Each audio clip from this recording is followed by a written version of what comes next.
15-ci sualla davam edirik. Deyir, cədvəldə 3 palıd bitkisinin xüsusiyyəti verilmişdir. Digər şərtlərin sabit olduğu şəraitdə fotosintez sürətinə görə ardıcıl olaraq düzün. Əgər sizə bu şəkildə yarpaq sayı, ağırcıq sayı və yarpaq sahəsi verilsə, siz bu verilən rəqəmləri bir-birinə vuraraq, daha sonra hansında daha böyük olsa, sözsüz ki, orada fotosintez daha sürətli olacaq. Bu şəkildə vurduqda birincidə çıxır bizim üçün 4.200.000, ikincidə 372.000, üçüncüdə, baxın burada rəqəmləri bir-birinə vurduqda 2.137.500, dördüncüdə isə bizdə 1.344.000 çıxır. Buna ardıcılda, bu arada bizə böyükdən kiçiyə və kiçikdən böyüyə demir, amma böyükdən kiçiyə düzdükdə cavab çıxır. Böyükdən kiçiyə düzdükdə ən çox birincədədir 4.200.000 çıxır rəqəm, daha sonra üçüncüdə 2.137.500, sonra dördüncüdə 1.344.000 və daha sonra da ən axırıncı da ikincidə çıxır ki, ikincidə də rəqəmimiz 372.000-dir. Buna uyğun düzdükdə bizə Y variantını verəcək. Davam edirik. 16-cı sual. Şəkildə əks olunan fotobioreaktordur.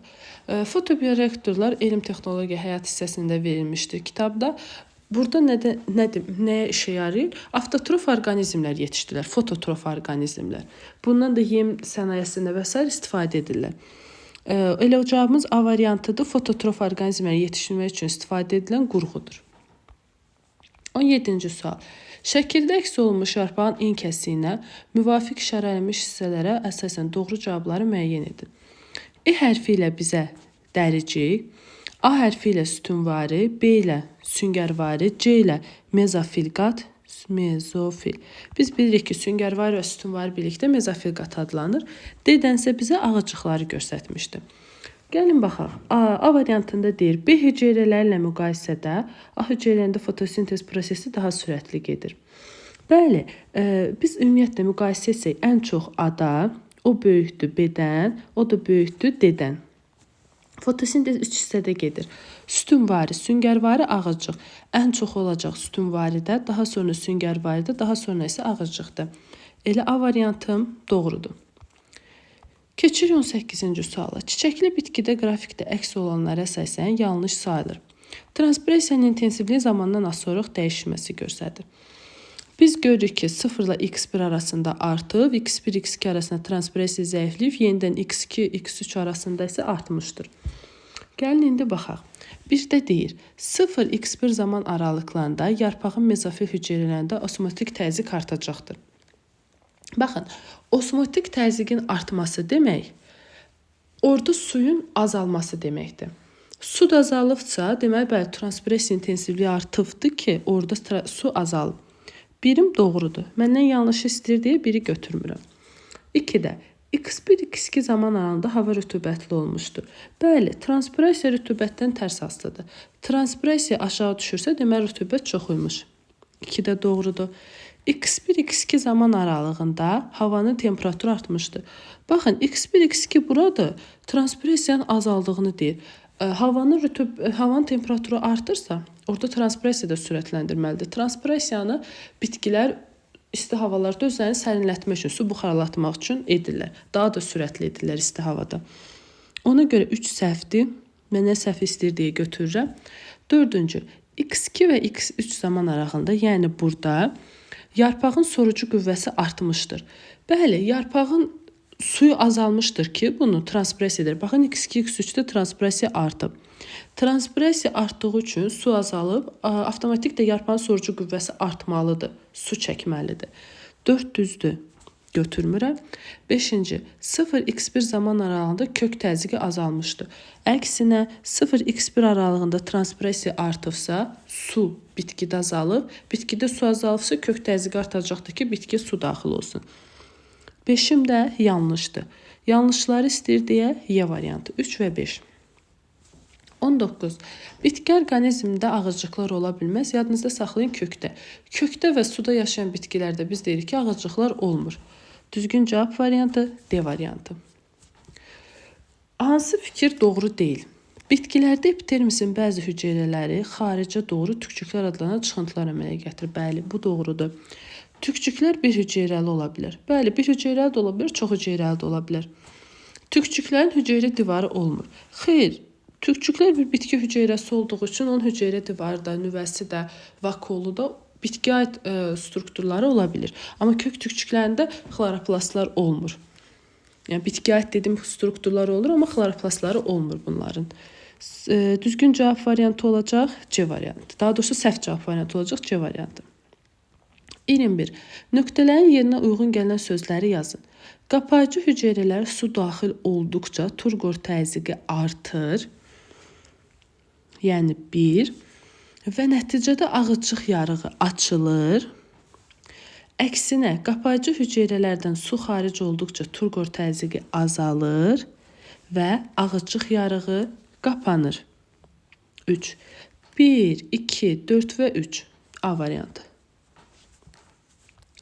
22-ci sual. Yarpağın müvafiq hüceyrəsi haqqında doğru fikri müəyyən edin. Söhbət burada ağızcıqdan gedir. Baxın, paxla şəkilli bir də ağızcıq yarığı var. Baxın, kim bilir ki, ağızcıqdır. Qazlar mübadiləsində iştirak edir. Bəli. Xlorofildən məhrumdur. Xeyr, ağızcıqlarda xlorofil olur. Bütün bitkilərdə yarpağın üst səthində xeyr, üstdə də ola bilər, altda da hər iki tərəfdə də ola bilər. Transpressiya prosesində iştirak edir. Bəli. Yadınızda saxlayın, ağızcıqlar buxar halında, hidatotlar isə suyu maye halında çıxarır. 1 və 4. Düzgün cavab variantı C variantı. 23. Əgər floema borularından ksilema borularına doğru su molekulları ötürülürsə, deməli, baxın, bunun kitabımızda maddələrin daşınmasında, hansı ki fotosintez məhsullarının daşınması hissəsində verilmişdi. Proses necə olur? Mənbəyə yaxın hissədə floema və ksilema yanaşı çəkilir. Burada da bizim həmin o yoldaş olan pek hüceyrələrimiz olur. Mənbəyə yaxın yerdə suyu floema floemaya verir, üzr istəyirəm. Bu ksilema olsun, bu floema. Mənbəyə yaxın yerdə suyu ksilema floemaya verir. Aşağıda hovuza yaxın yerdə isə əksinə suyu floema ksilemaya ötürür. Bu kitabımızda şəkil var, oradan baxaraq daha aydın başa düşə bilərsiniz. İndi bu da mənə deyir ki, əgər floema borularından ksilema borularına su molekulu ötürülürsə, bu demək hovuza yaxındır. Çünki təkrar edirəm, hovuzda floema verir suyu ksilemaya, hovuza yaxın yerdə. Əksinə, mənbəyə yaxın yerdə ksilema floemaya verir. Bu da bunu floema borusuna ksilema deyirsə, söhbət hovuza yaxın yerdə gedir. Düzgün cavab variantı B variantı. 24-də yarım şəffaf gövdəsi olan çiçəkli ot bitkisinin gövdəsini rəngli mayeyə daxil etdikdən bir qədər sonra gövdənin en kəsində müvafiq hissənin rəngli boya ilə boyandığını müşahidə edəcəyik. Yadımızda saxlayaq. Su hardan daşınırdı? Ksilemalarla. Ksilemalar harda yerləşir? Oduncaqda. Yəni ancaq oduncaq rənglənəcək bizim üçün. Çünki su və minerallar oradan daşıdığı üçün, bu da rəngli suya qoyduğu üçün həmin hissələr rənglənəcək. İndi baxaq. Deyir, su və mineral maddənin gövdədə hərəkətini. Bəli, rəngli suya salıb, daha sonra rəngləndiyini görüb, su və mineral maddələrin hərəkətinin baxır bu təcrübədə. 25. Şəkillə bağlı hansı fikir səhvdir? Baxın, şəkildə sizə ələyə bənzər borular, digər adıyla floemalar göstərir. Floema boruları göstərilmişdir. Floema boruları göstərilmişdir. Gəlin baxaq, deyir, hansı yanlışdır? Üzvü maddələri daşıyan hüceyrələrdir. Bəli. Canlı hüceyrələrdir. Bəli. Ötürücü toxumaya aid hüceyrələrdir. Bəli. Daha sonra gövdənin oduncaq qatına yerləşir. Xeyr, qabıqda yerləşir floemalar. Oduncaqda ksilemalar yerləşir. Yanlış cavab variantı D variantı. Özək qatının hüceyrələri hansı funksiyanı yerinə yetirir? Özək yadımızda saxlayın, özündə ehtiyat qida maddəsi toplayan bir parenxim idi, əsas toxumaya aid idi. Interkalyar böyüməni törədici aralıq meristem yaradır. Gövdənin uzunluğuna böyüməsini təpə meristem, illik artım harqalanın əmələ gəlməsini yan meristem, kökün ucuna böyüməsini yenə uc meristem, ehtiyat toplayır. Baxın bu. Özək qatında ehtiyat toplanacaq. Düzgün cavab variantı E variantı. 27-ci sual. Tam formalaşmamış ötürücü borular yerləşir. Tam formalaşmamış yadınızda saxlayın deyəcəksiniz, böyümə zonasında yerləşir. Əzbərçi bir sualdır. Düzgün cavab variantı A variantı. 28-ci sual. Verilmiş sxemə əsasən yanlış fikri seçin. Maddələrin daşınmasını təmin edir. Deməli bu ötürücüdür. Törədici toxuma da ziddir. Bitki orqanizmi qoruyur və mühitlə. Bu da örtükdür. Örtük. Baxaq indi. X gövdənin qabıq qatında yerləşə bilər. X ötürücüdür. Bəli, qabıqda ötürücünün floeması yerləşə bilər. B-də Z bitkilərin böyüməsini təmin edir. Bəli, törədici toxuma hesabına böyüyür. Y-in bəzi hüceyrələri canlıdır. Örtükdə. Bəli, ağızcıq hüceyrələri ilkin vaxtda canlı ola bilər. Dərici hüceyrələri həmçinin. Daha sonra Z-in bütün hüceyrələri canlıdır. Bəli, törədici toxuma bütün hüceyrələr canlı olur. X-in bütün hüceyrələri canlıdır. Ötürücüdə xeyr, floemalar canlıdır. Ksilemalar öldükdən sonra öz funksiyasını yerinə yetirir. Yanlışımdır. 29. Aşağıda aparılan təcribəyə əsasən hansı halda bitkinin yaşama imkanı daha çox olar? Deməli, birinci bitkinin yarpaqları altda yerləşir. İkinci də üstündə yerləşir. Üçüncü bitkinin sağıcıqları hər iki tərəfindədir. Yadınızda saxlayın ki, bitkinin ağcıqlarını əgər ölçsəz, o qazlar mübadiləsidir, transpirasiyadır. Ümumiyyətlə, fotosintez üçün lazım olan karbon qazı bitkiyə daxil olmadığı üçün bitkinin yaşamaq qabiliyyəti azalacaq. Yağla örtdükdə də həmin bu proseslər pozulur. Ağcığı hansı hissəsə ora örtülsə, bitkinin yaşamaq qabiliyyəti azalacaq. İndi baxaq. Birinci bitkinin, və bu da mənə deyir ki, hansının yaşama imkanı daha çox olar. Yəni, ağacıqlar olmayan yeri örtülsün. Birinci bitkinin bütün yarpaqların alt səthi bitki yağı ilə yağlanarsa, birinci bitkinin ağacıqları altdadır və onun alt səthi yağlansa, ağacıqlar örtüləcək. Bununla da onun prosesləri pozulacaq və birin yaşamaq qabiliyyəti azalır. Məndən də hansı deyir, daha çox yaşayır. İkinci bitkinin bütün yarpaqlarının alt səthi. İkinci bitkinin ağacıqları üstdədir. Alt səthi yağlansa, yaşamaq qabiliyyəti qalacaq.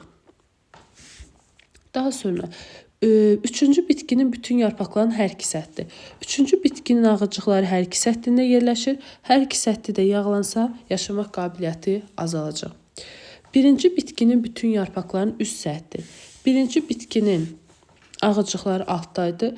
Üstü yağlansa, yaşama qabiliyyəti qalır. Daha sonra 5-də ikinci bitkinin bütün yarpaqlarının üst səthi. İkinci bitkinin ağacıqları üst səthindədir və üst səthi yağlansa, yaşamaq qabiliyyəti qalmır, azalır. 2 və 4 düzgün cavab variantı, E variantı. 30. Hansı toxuma qruplarının bəzi növləri öz funksiyasını hüceyrə məhdudiyyatı dağıldıqdan sonra icra edirlər? Yəni, söhbət ölü hüceyrələrdən təşkil olmuş toxumanı soruşur. Burada da ölü hüceyrə, örtükdə bəli, bəzən ağacıqlar dağıldıqdan sonra məsəl üçün mərciməklər ola bilər. Əsas toxumanın bütün hüceyrələr canlıdır. Ötürücüdə ksilemalar, törədici bütün hüceyrələr canlıdır. 1 və 3. Düzgün cavab variantı, C variantı. Nöqtələrin yerinə uyğun gələn sözləri yazın. Qapayıcı hüceyrələrə su dolduqda onların turqor təzyiqi artır və nəticədə ağacıq yarığı açılır. Əksinə, qapayıcı hüceyrələrdə su xaric olduqda osmotik təzyiq artır və ağacıq yarığı qapanır. Olacaq 4, 2, 1, 3. Düzgün cavab variantı, B variantı. 32-də floema boruları vasitəsilə kökdən bitkinin gövdə və yarpaqlarına əsasən hansı maddələr daşınacaq? Kökdən yadınızda saxlayın, amin turşuları daşınır və digər azotlu birləşmələr. Burada da amin turşuları verdiyi üçün C variantı. 32-də C variantı. 33-də şəkildə təcrübə ilə bitkidə baş verən, baxın, bitki daxil edilmişdi suya, daha sonra yağ təbəqəsi ilə yağlanıb. Səbəb nədir? Bitkidə transpirasiyanı öyrənir. Ki, bunda yağlamanın səbəbi odur ki, su öz-özünə buxarlanmasın qabdan, ancaq bitki vasitəsilə buxarlandırılsın, yəni transpirasiyanı ölçür. Zamanla sözsüz ki, suyun miqdarı azalacaq, çünki bitki suyu sorur və zamanla buxarlandırır yarpaqları vasitəsilə. Yaylı tərəzi vasitəsilə kütlənin itkisinə baxılır. Hansı ki, başda miqdar qabdır, sudur, bitkinin özüdür, yağdır, hamısı birlikdə kütləsi yoxlanılır. Zamanla itirilən kütlə hansı ki, buxarlandırmış suyun kütləsidir. Bu da bizə transpirasiyanı öyrənmək üçündür. Kitabımızda bu təcrübə verilmişdir fəaliyyət hissəsində. 34. Cədvəldə 82-si müəyyən edin. Baxın, həmin burada kitabımızda bu hissədə veriləndə onun altında bir bizim üçün də düstur verirdi. Deyir ki, itirilmiş kütlə həmin o transpressiya sürətini biz hesablamaq üçün itirilmiş kütləni kütlə etkisini zamana bölürük. Kütlə etkisini qramla, zamanı isə saatla işarə edirik. Qram bölünsün saat, yəni transpressiyadan əvvəl yarpaqda 20 imiş, transpressiyadan sonra 12-dir, itirilmiş kütlə tapdıqda 8 və saata bölürük 10. O da eləcə bizim üçün 0,8-dir.